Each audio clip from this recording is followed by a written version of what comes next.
Krishna channel में आप सबका स्वागत है। आज हम पढ़ेंगे सैयद वंश के बारे में। जैसा कि हम पिछले जो क्लास था उसमें विजयनगर एम्पायर के विषय में पढ़े थे, और विजयनगर एम्पायर से पहले हम देखे थे सैयद वंश का स्थापना हुआ था। और सैयद वंश का जो स्थापना किया गया था वो खिज्र खान के द्वारा किया गया था।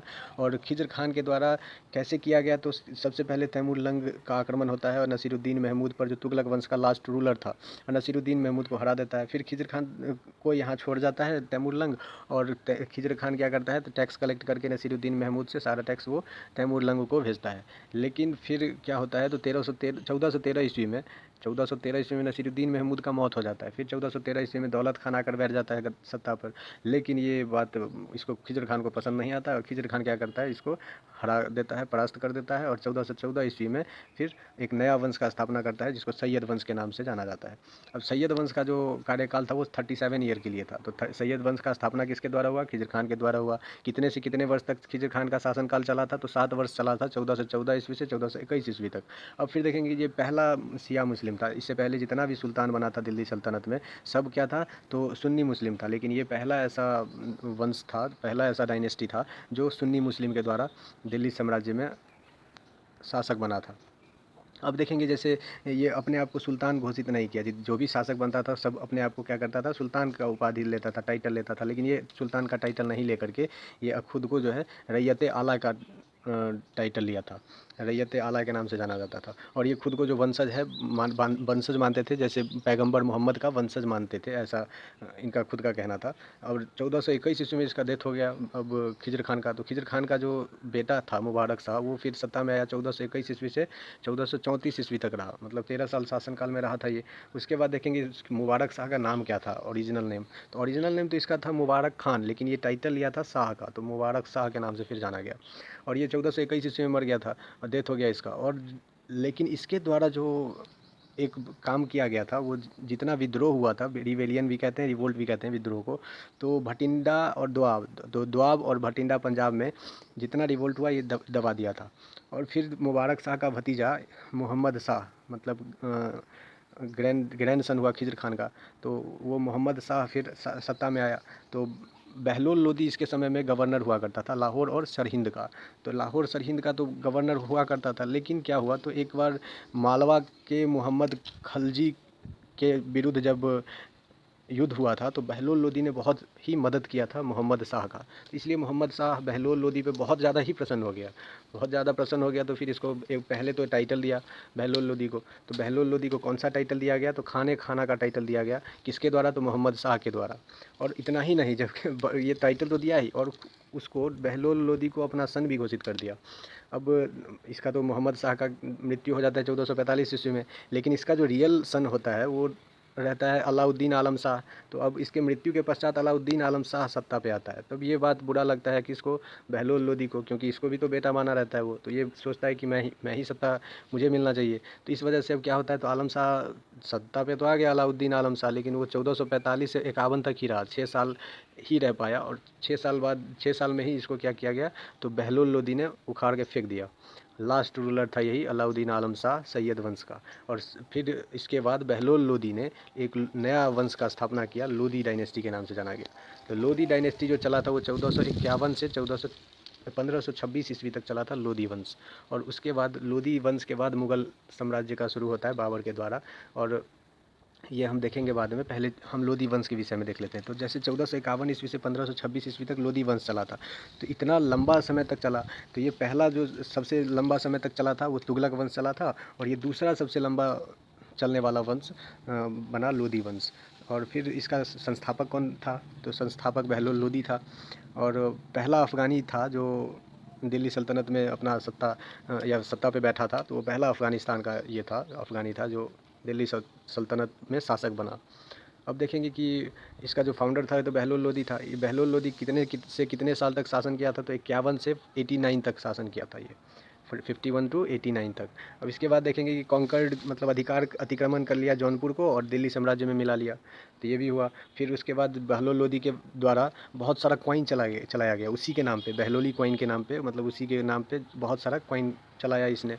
फिर से इसके बाद बहलोल लोदी के जो सन था उसके द्वारा सत्ता को संभाला गया। ये ऐसा माना जाता है सिकंदर लोदी, लोदी वंश का ग्रेट जो रूलर था, सबसे ग्रेट रूलर, महान शासक, वो सिकंदर लोदी ही था। और सिकंदर लोदी का जो शासनकाल था, शासन अवधि था, वो 1489 से 1517 ईस्वी तक था। और इसका चाइल्डहुड नाम, बचपन का नाम जो था वो निज़ाम खान था। और 1498 ईस्वी में क्या हुआ, तो वास्को डी गामा आया था। तो Vasco D gamma Sikandar Lodi के शासनकाल में ही आया था। तो वास्को डी गामा किस जगह पे आया था, तो इंडिया आया तो था, लेकिन कालीकट पोर्ट केरला में आया था, केरला आया था। उसके बाद फिर देखेंगे कि बहुत ज़्यादा ही रिवोल्ट होने लगा, बहुत ज़्यादा ही विद्रोह होने लगा। तो विद्रोह बहुत बार बार होने की वजह से इसे बहुत परेशानी हुआ करता था। तो इस वजह से इसने क्या किया, तो 1504 ईस्वी में राजपूत शासक पर नियंत्रण पाने के लिए आगरा का स्थापना किया। तो आगरा का पहले जो नाम दिया, ये तो पहले अपने नाम के ऊपर इसका नाम दिया था, सिकंदराबाद के नाम से आगरा को पहले जाना जाता था।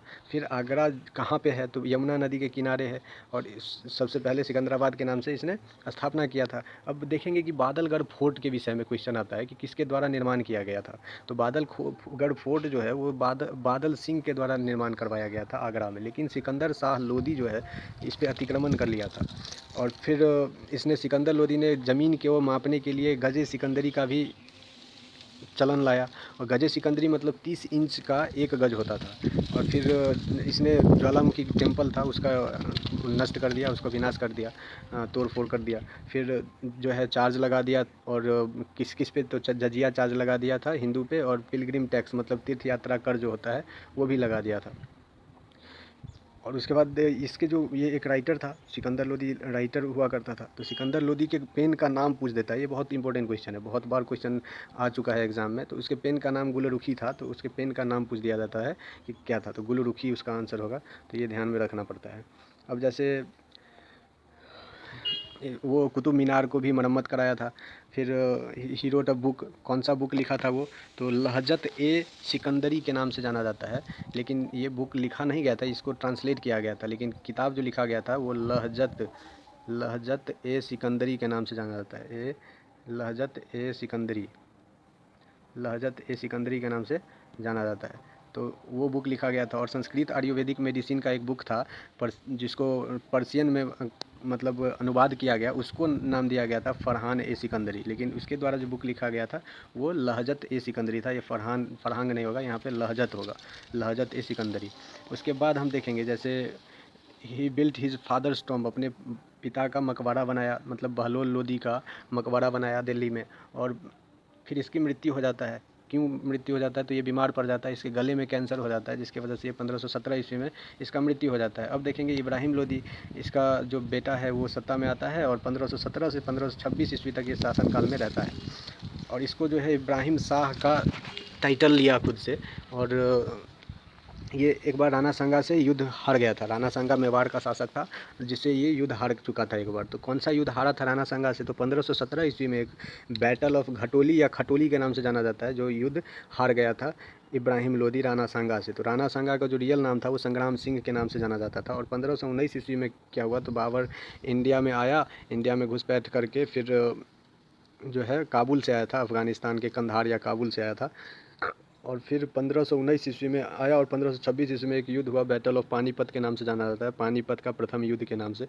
तो उसमें बाबर ऐसे ही नहीं आ गया था, इसका चाचा जो था दौलत खान और आलम खान लोदी के द्वारा इनवाइट किया गया था बाबर को यहाँ पे आने के लिए, इंडिया में आने के लिए, और बहलोल ये इब्राहिम लोदी को हटाने के लिए, मतलब उसको मारकर उसको उसका धन लूटने के लिए। तो ये लोग तो यही सोचते थे कि धन लूट कर वो चला जाता है, लेकिन ऐसा हुआ नहीं। वो फिर अपना मुग़ल वंश का स्थापना किया था।